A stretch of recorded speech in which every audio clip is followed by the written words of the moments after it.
bonus episode.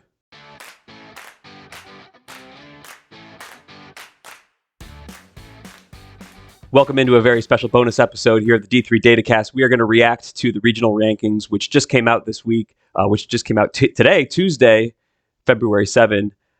So here we are. Zach, you all ready? I'm ready. All right, let's just dive into the regions. No extra news to talk about today. Region 1, we got 6 out of the 7 teams we missed on Colby and Trinity. Zach, we talked about this. We think I failed to identify a head-to-head here. Trinity had beaten Colby already in the season, and that's probably what overcame the winning percentage gap. Trinity already had the strength of schedule gap. So I think if I had correctly identified that, we maybe would have come up with this correctly here. Yeah, just a small difference in the winning percentage and a small difference the other way in the strength of schedule. You put in that head-to-head, and you can understand the flip completely there. So Yep. Makes sense. All right, Region 2. Region 2, we got completely correct. There was a discussion on the last spot here, position 6. We had Babson over Brandeis. Brandeis has the really big strength of schedule that's close to 600, but their winning percentage, 550, is quite low. The difference there in winning percentage between Babson and Brandeis is something we've seen that strength of schedule gap overcome, but I think there comes a point where maybe the winning percentage is just too low, and they're not going to be looking to play those games. So I think that was the decision that we made, and it looks like the committee agreed with us there in Region 2. Region number 3, we got one incorrect here as well. We had Alfred in the rankings. The committee ended up with RPI. I think this one's pretty interesting, and I don't quite get this one myself.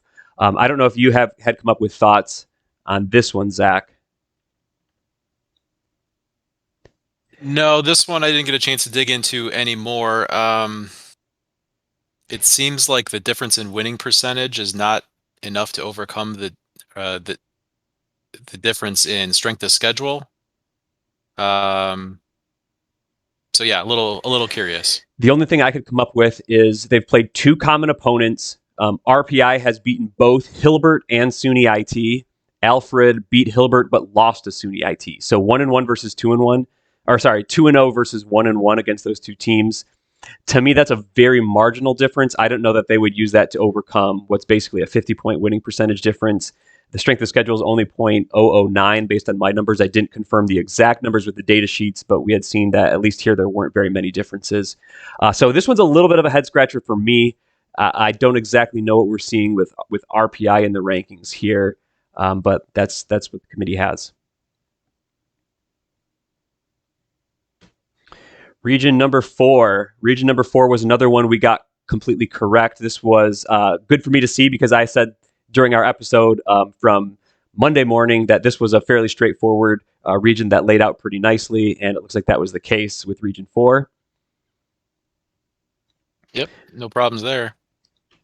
Going ahead to Region 5, we see the same thing. There was a little bit of a question for us as to the bottom.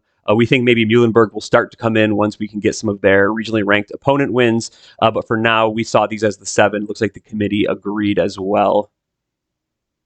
Yeah, now that we'll have that, we'll know who the regionally ranked opponents are. Muhlenberg can start getting credit for that Johns Hopkins win that they probably weren't because of the difference between the 2 places for this week. Yep. Moving ahead to Region 6, we missed one here as well. We had Barry in and Roanoke out. The committee had that flipped, so Barry was not ranked this time. Roanoke was. To me, there is this is a question of winning percentage versus strength of schedule. I thought the winning percentage for Barry was going to be enough to overcome the 0.04 difference, but they also had the head-to-head to consider that Roanoke did win a head-to-head matchup against Barry. So maybe one thing I'm learning here is that the head-to-head and common opponents are definitely playing into these rankings. We did incorporate them, but they look like they're being incorporated rather strongly, which is fair. That's they're part of the 5 primary criteria, so that makes a lot of sense. Barry does have the win over Emory that will come into their favor maybe in subsequent weeks, so maybe they'll sneak back in. But for now, it was Roanoke with the 773, 543 that was in the rankings, probably in that 7 spot. But not exactly sure. Maybe they're above Mary Washington. Don't quite know that. Right. When we first went through this, we spent more of the time comparing Barry Washington and Roanoke. But like you said, the committee must have felt that the difference in strength of the schedule was enough to at least bring in that comparison between Roanoke and Barry. And then with Roanoke having the head-to-head, that probably Yeah. breaks the tie. And I can see then how they ended up with Barry as the odd, yes, sorry, Barry as the odd team out with Roanoke sliding in there. Yep. So it's almost like if you look at those three teams, whereas with the 900 winning percentage, we kind of had Barry solidly at the 6, and we're talking more just about the comparison between Mary Washington and Roanoke. But if you bring Yeah. it into a 3-team comparison, you can see how they got to where they came out.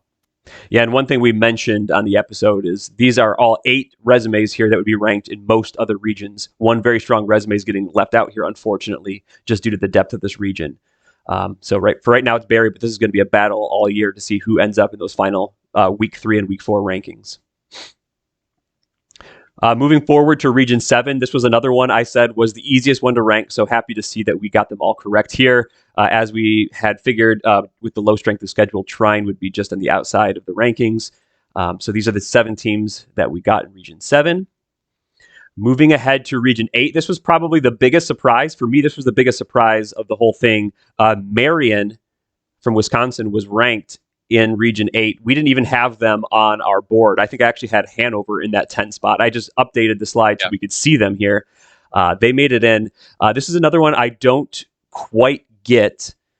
We had Illinois Wesleyan. Then I tweeted out later maybe I would flip that to St. Norbert, being unsure. Marion was not on my radar at all.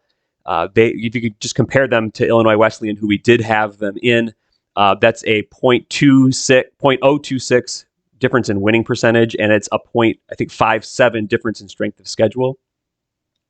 That's a massive difference in strength of schedule for what looks like a rather pedestrian difference in winning percentage. The best we can figure is that there's some common opponents here. Marion has beaten UW Oshkosh. Illinois Wesleyan had lost to Illinois Wesleyan had lost to UW Oshkosh. But that's it seems like we're stretching the criteria a little bit to make up the difference there in strength of schedule. I didn't really see too much. These teams hadn't played. There were some other CCIW common opponents that Marion had lost to: Elmhurst, Carthage, and North Park. Illinois Wesleyan played those teams and has lost to them all as well, I think. They have a split with Elmhurst, but they've lost to North Park and Carthage with the rematches yet to come. So that was maybe a chance where Illinois Wesleyan could have closed that gap. But you look at what was that 1-3 versus 1-4, 0-3. Yeah, and the win coming in, from having a 2 opportunities to get that 1 win, whereas Marion just the 3 single games. Yeah. So it seems like you're really splitting hairs on the common opponents to me. Anyway, unless you're just picking out that UW Oshkosh game in particular and weighing that very heavily. There is a difference there. They got 1 win and 1 try against UW Oshkosh. Illinois Wesleyan lost that 1 game and 1 try. Marion lost 1 game and 1 try to Elmhurst. Illinois Wesleyan split with Elmhurst. That's really the difference here. Again, I think that, to me, it seems like that's splitting hairs. If I just stack up these 2 resumes and given those common opponents, I'm probably still coming up with Illinois Wesleyan over Marion, but these are the, committee, the Region 8 RAC, the Regional Advisory Committee, is spending a large amount of time in this region talking about the teams and making these comparisons. So obviously they have their reasons.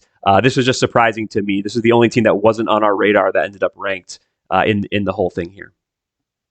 Yeah, and since we're getting these first regional rankings without a full data set because we don't have the RROs to take into account when setting these up, I think it'd be a little bit dangerous to try to make too many conclusions.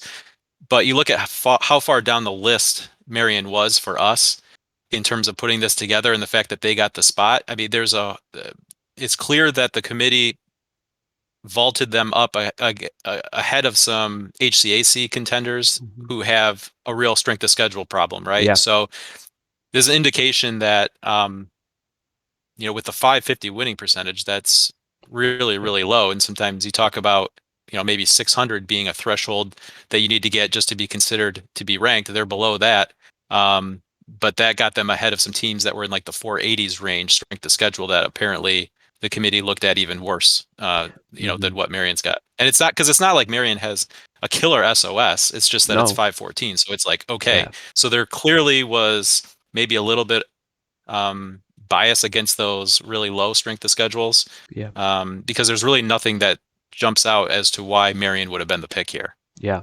And if St. Norbert was maybe another option, Marion has beaten St. Norbert, so they had head-to-head Right. advantage there. So yeah, Right. it's hard to draw a lot of conclusions because we don't know the order. But I think it seems like you're correct. If they have the decision between a maybe winning percentage that's a little bit below the threshold or a strength of schedule that's a little bit below the threshold, they're giving advantage to teams who have played the schedule. It seems at this point. Again, we should be careful there, but that's kind of what it seems a little bit. And also, we'll need to make the distinction. There's a big difference between becoming a Pool C contender and just talking Yeah. about who gets this last spot in a weak Yeah. region, admittedly. Yep. And if you get a regionally ranked win against Marion, let's say, those are the types of results that committees look into and they say, well, you're at the bottom of the region. And maybe, I don't know, they could assess the bottom of that region is pretty weak nationally. So I think that will be a regionally ranked win that they wouldn't favor very highly at the end of all things, I believe. All right, let's look ahead to Region 9.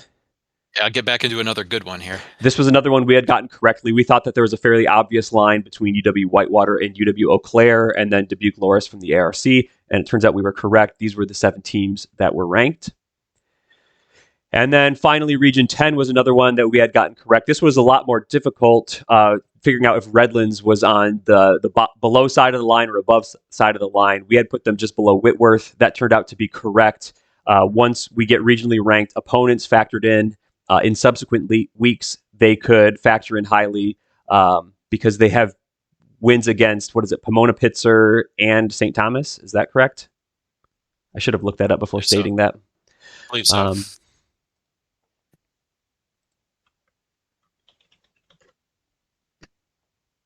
Yeah, they have beaten Pomona Pitzer. Well, they split with Pomona Pitzer, but that will be a regionally ranked win.